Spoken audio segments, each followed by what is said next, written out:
Are there any comments, questions? I don't know how much I can answer, but I'm certainly willing to pass these questions on and to report it in our newsletter.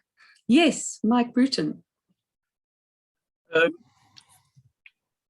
comment, it's not so much about legal protection of intellectual property, but the loss of indigenous knowledge and traditional practices.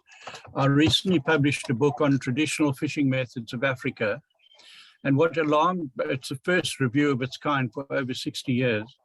And what alarmed me is how many of these traditional practices are being lost right at the moment.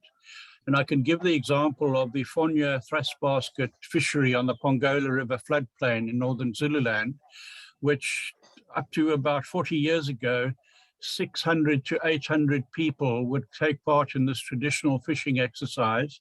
It was a huge community activity. And it's basically fizzled down now to less than a dozen people. And I predict that within the next 3 years, this traditional fishing method will go completely extinct. And in my book, I record a number of very innovative traditional fishing methods in other parts of Africa that have sadly now gone extinct.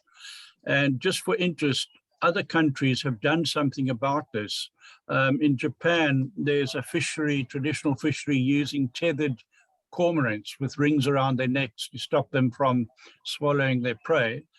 And this tradition is now maintained purely for the benefit of tourists to view. So the traditional fishermen are able to keep their practices and pass them on to the next generation for the benefit of visitors who want to know about IKS. So, you know, I think we need to, in addition to protecting IK, we need to avoid IK practices going extinct. Thank you. Thank you very much, Prof. Bruton. This is deeply concerning, of course, and I'm sure that this is happening in South Africa all the time because Indigenous knowledge is not sufficiently valued. Of course, our lives are also changing. We are moving from the traditional life and ways of making a living to other ways of making a living, and that will only become more of a trend with the fourth industrial revolution. So certainly it seems to me that there must be ways of creating opportunities, of showcasing those traditional practices. And yes, then they will be the objects of entertainment, tourists, tourism, etc.